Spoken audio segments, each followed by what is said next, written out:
This is your Wednesday daily delivery. I am Michael Rand. Glad to have you back for another day. A lot of good stuff coming up on today's show. I'll chat with a couple of Gopher football players that I had a chance to catch up with in a group setting. Some interesting answers from Thomas Rush, defensive lineman for the Gophers, and Tanner Morgan, quarterback for the Gophers. Maybe a little bit of stuff that's not quite so much focused on the season at hand, but more just kind of philosophy on how they approach the season, how they watch football games. So I thought they had some good, thoughtful answers that I wanted to share with you. I'll also catch up with Randy Johnson, Gophers football beat writer. Gophers football team, number 1 in FBS in total offense and total defense through 2 games. I did not realize that till looking at it a little bit more closely in the last couple days. That is impressive. I don't care who you play, and I know they had not played great teams or even good teams or even mediocre teams in New Mexico State and Western Illinois. But when you are number 1 in an entire division category after 2 games, that gets my attention. So we'll see how that progresses as the year goes on. They play Colorado on Saturday before things start to get really tough a week after that against Michigan State in the Big Ten opener.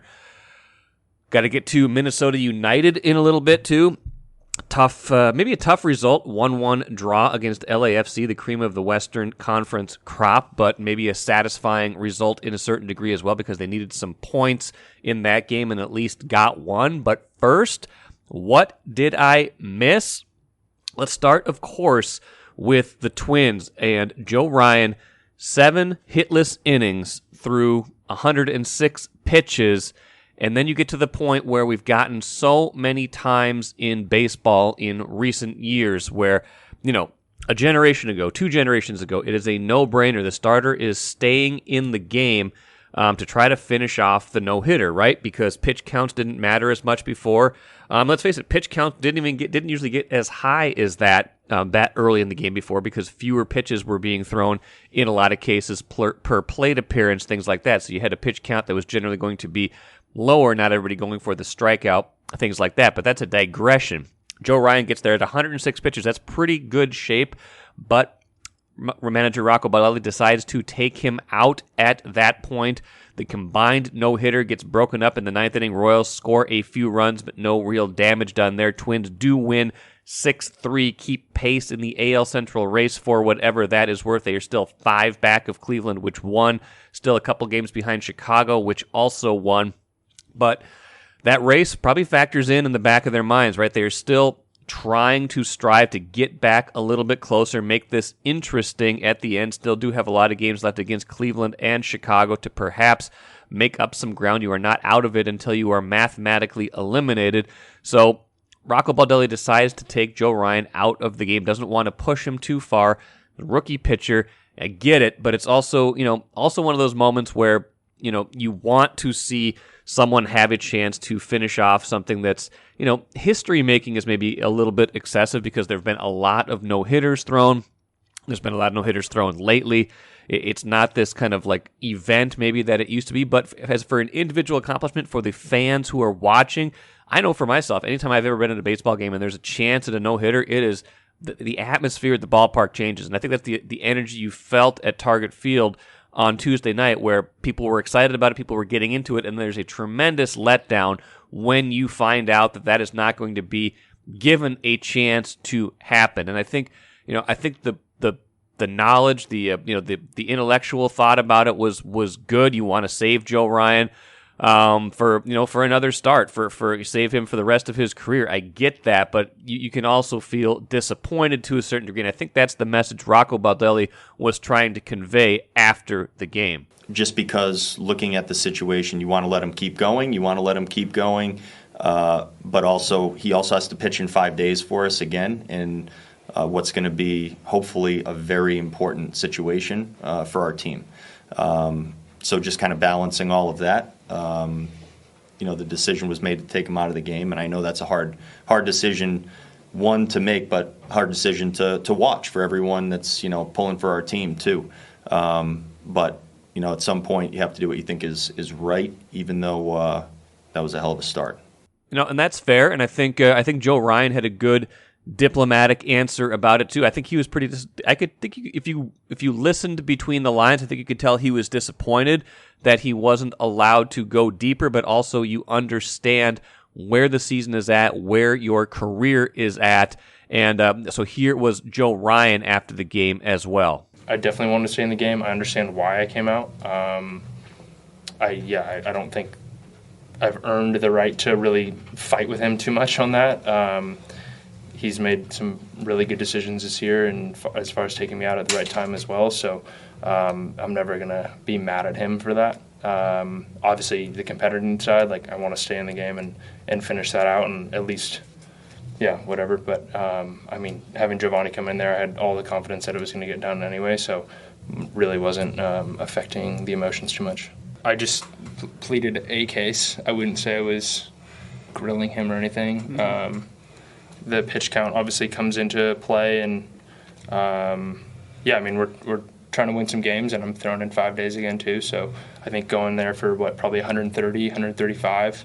Haven't done it this year, so we're going to reach a new level of soreness probably after that. So I totally understand, and we're in a hunt. So I think we just make the right decision for the team, and A couple larger points I want to make about this before we're done talking about it. One, I feel like we have this debate all the time now in baseball, and maybe we should stop having it because we're having this debate because we have this idea of what's normal, and the normal has been replaced.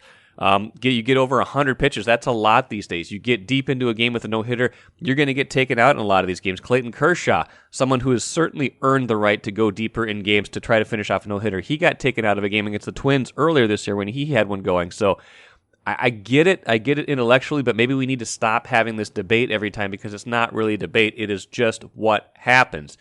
B, this also, though, does speak to something that does bother me sometimes in sports where people are so future-oriented, teams are so future-oriented, worried about what's going to happen next if they do this. So much invested in players, so much invested in seasons that I understand it intellectually, but the worry about having Joe Ryan pitch, potentially 30 more pitches and what might happen, how that might affect his next start. Well, we don't know. We don't know if he might have given up a hit on the next pitch and then he gets taken out and everybody's still happy. He might have gone the distance and been fine the next game.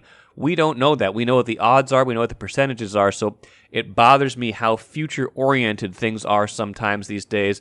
And, people aren't allowed to just roll the dice, see how it goes, because so much is put into these games. Speaking of so much put into these games, Minnesota United, 1-1 draw against LAFC. Kind of a controversial game in a certain degree. Adrian Heath, Loon's manager, critical of a decision by referee Tim Ford late in the first half. So LAFC, Christian Arango had already had one yellow card, then kicked the ball away, wasted time. I saw the replay. He definitely kicked it pretty far away.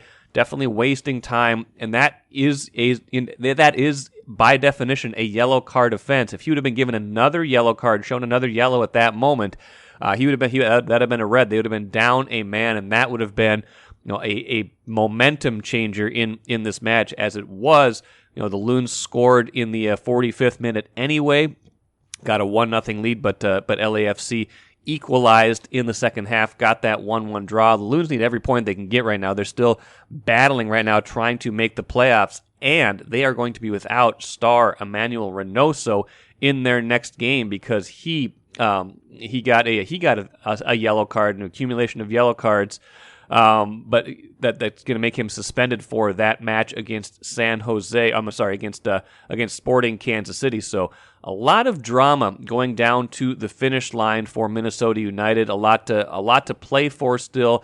A lot going on. I think they played a quality match against LAFC. Might have wanted to get a slightly better result, but will take some points anyway.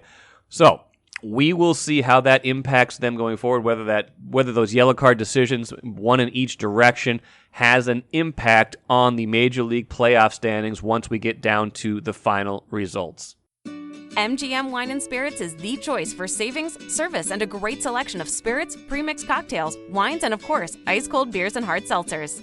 With over 30 locations throughout the Twin Cities and beyond, there's an MGM near you. Head to MGMWineandSpirits.com to find a convenient location in your area. Get social. Follow MGM on Facebook and Instagram for all the latest news and trends. Make great moments with MGM Wine and Spirits, your locally owned and operated choice for over 50 years. Save time, save money. Shop MGM. So I'll get to Randy Johnson here in a few minutes, Gophers football beat writer for the Star Tribune, but I was over at Gopher Football Media Access on Tuesday, something I hope to do every week going forward. I just feel like this team is going to have a lot of stories to tell, is going to have, maybe a season that's, not just worthy of, good attention, but maybe beyond that. So I'm going to try to build that into more of a regular podcast feature, getting a lot of those players on this show. And I had a chance to chat. It was in a group setting, but I had a chance to chat with both Thomas Rush, defensive lineman for the Gophers, and Tanner Morgan, their quarterback, and just kind of what struck me in the questions I was able to ask them was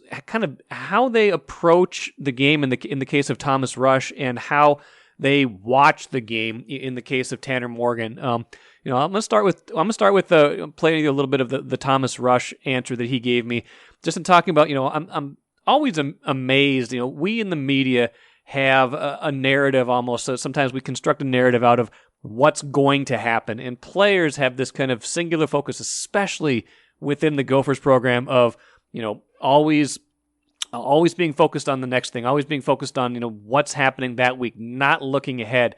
And I'm just genuinely curious how they are able to do that, because that is not how I'm wired. I don't think that's how a lot of us are wired. Something good happens, you start to extrapolate. Something bad happens, you start to extrapolate. All of a sudden, you've penciled in how the thing is going to go, 1/10 of the way in. So I asked Thomas Rush, how are you able to kind of maintain that kind of focus?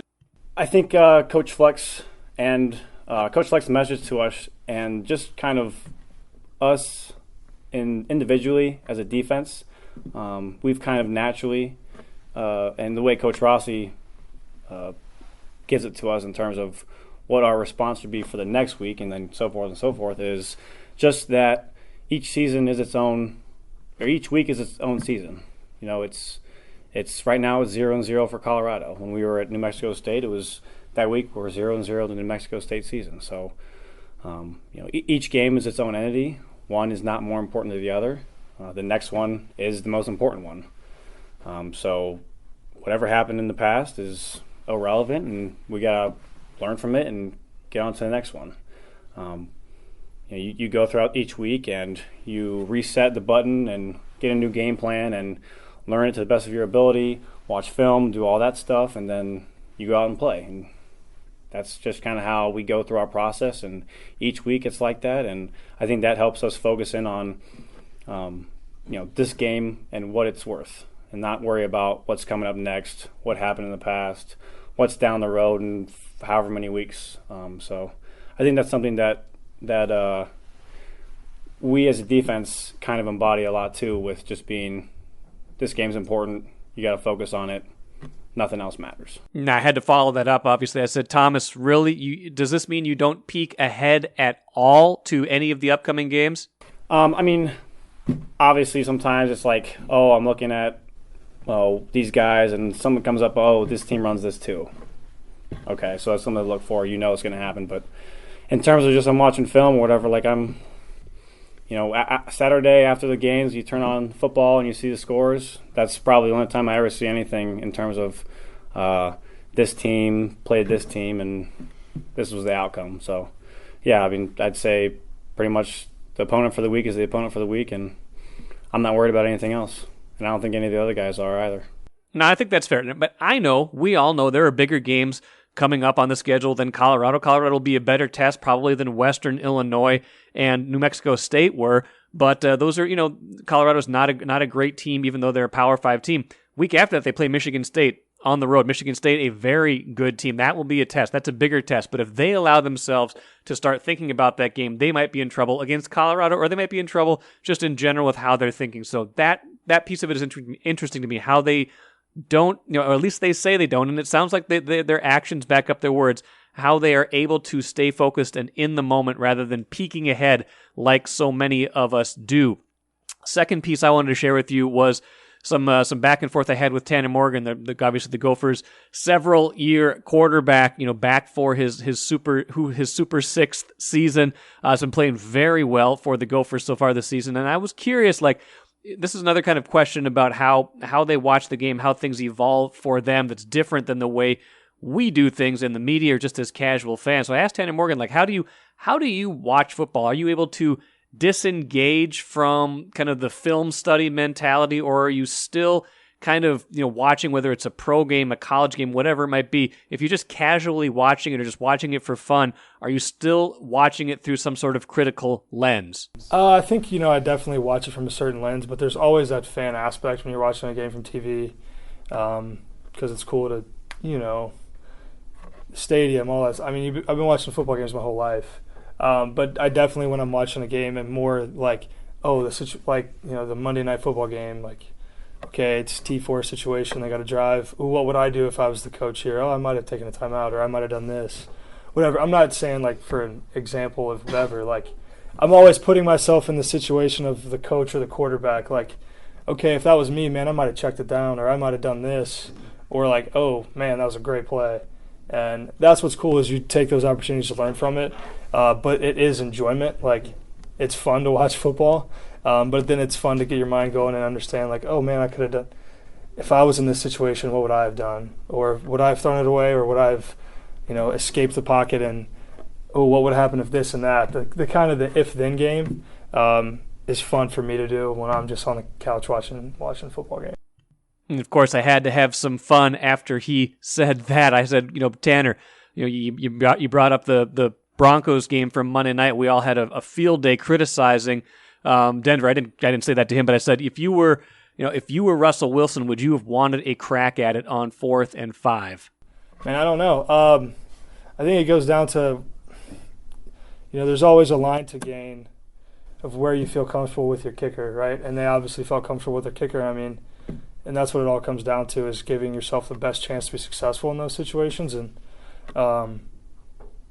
just barely missed it, and that story would have been completely different, right? So understanding that situation is cool, because it was like a 64-yarder, right? But the guy was inches away from nailing it. So, some people might be like, oh, that was dumb or whatever. But, if they made it, they wouldn't have said that. You know what I mean? So it's always, cool to understand and watch it from my perspective, or, of what a coach does, what a player does. And, putting yourself in 4th and 5, you have a chance at both. If, okay, we feel good about the kick. What's our best 4th and 5 call? What do we feel is a higher probability? Yada, yada, yada. So, I don't know. There's a lot of ifs and ands then, but they put themselves in a chance to do it, and it just didn't happen that one time. But who knows? The story could have been completely different, and that's what's cool about football, is there's a lot of story changers in a game, and it's not just one play, not just a kick, or not just an incomplete pass or an interception, but a lot of plays that could have changed the story of any single football game, which makes it fun. Now, again, call that diplomatic if you want, call it nuanced if you want. I think it was a great answer from him, though, because it does show there's many, many, many key plays in the game. There's a different way that a player watches a game, that a player thinks about a game than maybe we do as we're just watching at home. It's just kind of I'm always curious to just kind of pick an athlete's brain, kind of get into their head how they're watching, what they're watching for, and so I found that from Tanner Morgan to be particularly interesting, and I hope you did as well. All right, let's bring in Randy Johnson, Gophers football beat writer now. Obviously, Randy can't get a whole lot better than the start they've had so far. They're 2-0. I believe they've outscored opponents 100-10. Is that correct? Yeah, in this that combined? is correct. 100-10. And so they're scoring 10 times as many points as their opponent. In FBS, they have the number one overall offense, number one overall defense in terms of yards per game.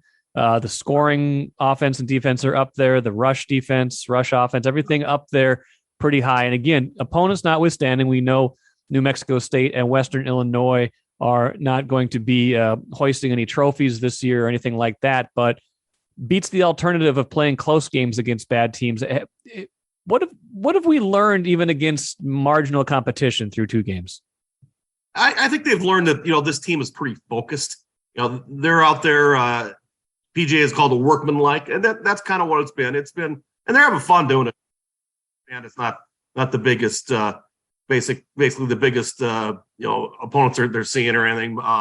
But they've just went about their business, gotten big leads, and gotten to the point where it's a kind of a name your score game, and then they get the reserves in third quarter usually, or by the fourth, and they get them a little bit of a chance to run the offense.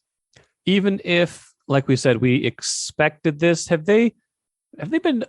To me, they've been even a little bit better. Again, hard to know so much against the quality of competition, but they've seemed like they are pretty crisp. Like I don't know. You just kind of get a sense from a team that it's not just any team that can get itself into a name it score game. You saw you've seen upsets, you've seen closer games with some of these directional schools already this year with some of these other teams in the Big Ten. And again, maybe New Mexico State and Western Illinois are on the bad side of that spectrum. But all that said, I feel like they're a little bit better even than I thought they were going to be. Is that a fair characterization, or would you say we just simply don't know yet? I would say it's a fair characterization there. I did not expect them to be quite as sharp as they have been. The one thing that I was impressed with on last Saturday, the situation, they get the ball first, they fumble it away, but they responded right away. The defense gets a fourth down stop, gets the offense the ball back, and the offense proceeds to score on their 10 next possessions. It's basically they're not letting anything get in their head. When you're going against these teams that are huge underdogs, and they're just putting them out of their misery pretty quick. One of the things we wanted to see going into the year was maybe a little bit more balance on offense. This is always going to be, and PJ Fleck wants to run the ball. We know that, and that's good, and that can be their identity. But at some point, you're going to have to throw the ball. You need to have that balance, and I think they've achieved that to a pretty good degree so far. And it looks like Tanner Morgan's got some people to throw to. He's got some people to kind of spread the ball around to, at least so far. What can you say about the kind of evolution of the passing game as they, back under Kirk Shiraka and, with Tanner Morgan now in his 18th season as Gophers quarterback? Yeah, Tanner's been pretty sharp this year, completing 73% of his passes, and he's had clean pockets too. He hasn't been sacked yet. And then against New Mexico State, when he was flushed out a couple times, he did some nice work with his feet to extend drives. He's been sharp. Kirk, I think, has been a big difference this year with him back there. They're calling plays. They're reading the defense very well. This past week, basically when Western Illinois stacked the box, they said that they open it up a bit. Then Western Illinois pulls back a bit. Then they give them more doses of Mo and Trey Potts. Basically, they've got a good rhythm going there, and they have some decent number of targets that they can go to. They're really developing Brevin Spann forward very well at tight end. He had a 45-yard touchdown catch last weekend on a really nice. It was a late developing play, and Tanner found him. It was a really nice throw. Now, again, like we've said, the competition has not been great. Colorado seems like in name it would be a step up. It's a Power 5 school. It's a school that, if you look back in history, has had, some excellent teams. Not so much the case this year. Is this at least more of a challenge, or is this more of the same this week? I think it's more of a challenge with the asterisk that it could still be more of the same too, but maybe not the margin. Yeah, Colorado, you're gonna have athletes from a Power 5 conference team. You're gonna have a big defensive line you're going against.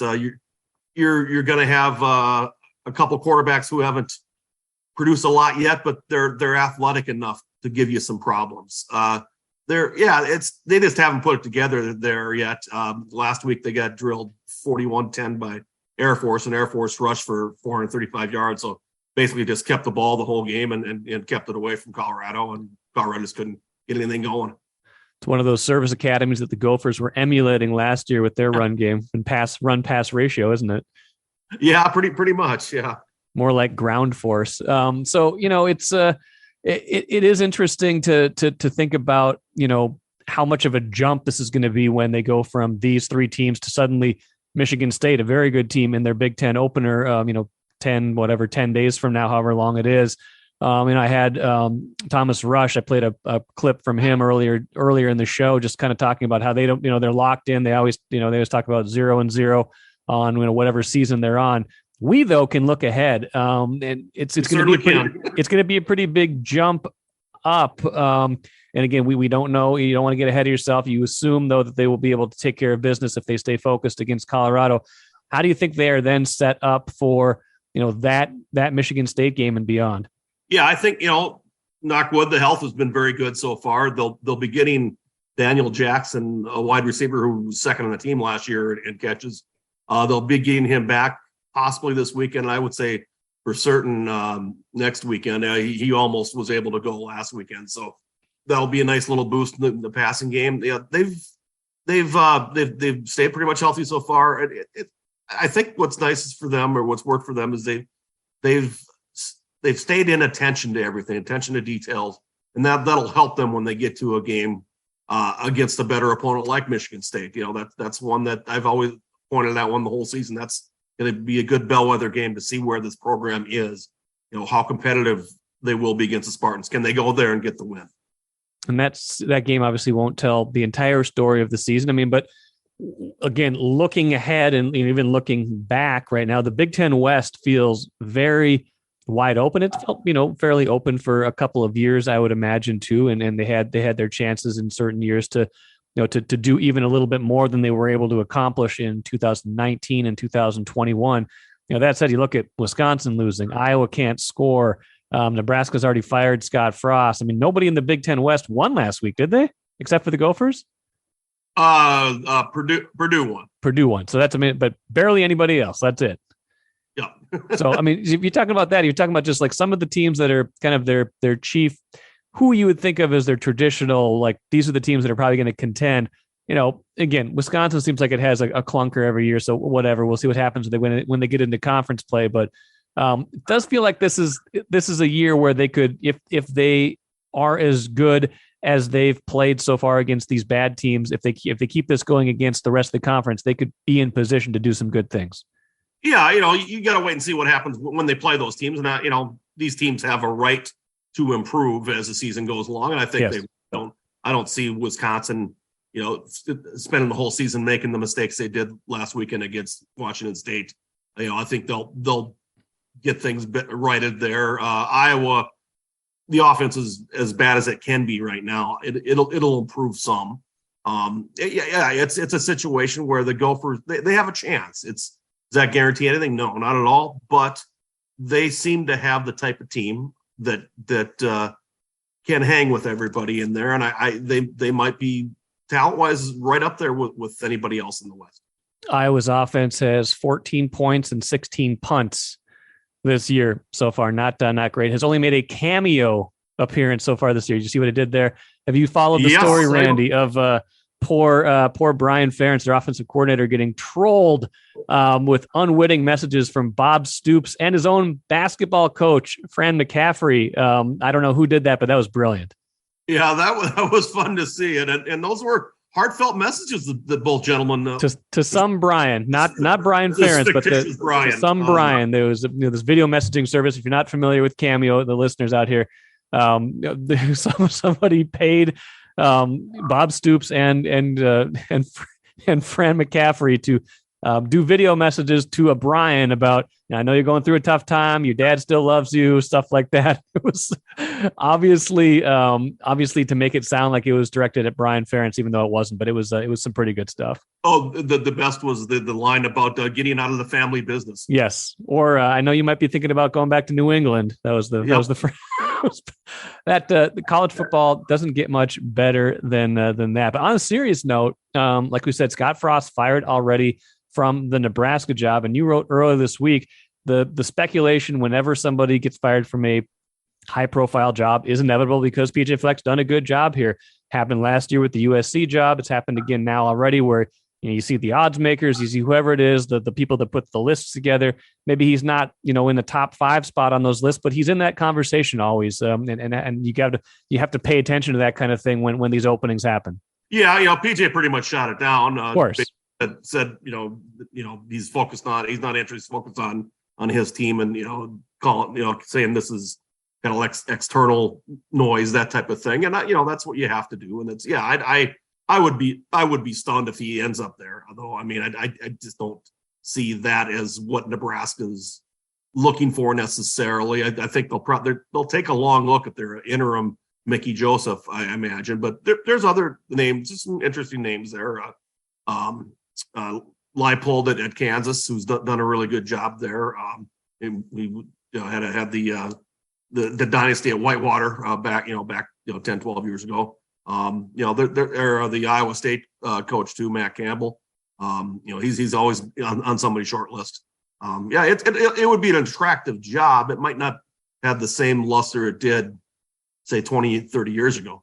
Yeah, I think that's fair. And I think it's fair for him to say thanks, but no thanks, or at least to make that his public stance. Well, Randy, great stuff. We'll be reading your coverage this weekend of Gophers versus Colorado, and certainly beyond that as well. Thanks for joining me here today.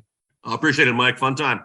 As a postscript to my conversation earlier with Tanner Morgan, let's finish with the cooler. Even Denver's own head coach is having second thoughts, kind of seeing that play from Monday night a little bit differently. Nathaniel Hackett asked about it on Tuesday, said looking back at it, definitely should have gone for it, referring to the decision to either try a 64-yard field goal or go for a 4th and 5 play with Russell Wilson as your quarterback, getting down to the final moments of that loss to Seattle where they lost 17-16. Obviously it didn't work out for them. But McManus has a big leg, could have made it, but he is still now just 1 of 5 on field goals of more than 60 yards in his career.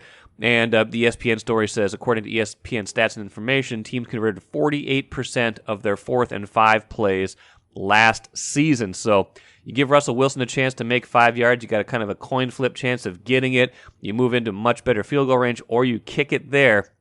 And Hackett said it kind of goes back and forth. The 46-yard line was the line they wanted to get to, and that's where they got to. He said, that's part of being in this seat, being in this profession. This stuff is going to happen at all times. It's been happening my whole career. Even when my dad was coaching, you're prepared for that. You understand that you've got to keep grinding. So, just kind of a fun, what-if moment. I think Tanner Morgan was right. If he makes that kick, we're not talking about it as much. We're saying, hey, maybe we're talking about, was that the right decision, but it was a decision that worked. So an outcome-based judgment, I don't know if we should always be making those, but you can see it both ways, and it appears that Nathaniel Hackett, even the guy who made the decision, is now seeing it both ways. That will do it for today. Lots of good stuff coming up on the show later this week. Hope you will join me on Thursday and Friday as well. I am Michael Rand. We will talk to you tomorrow.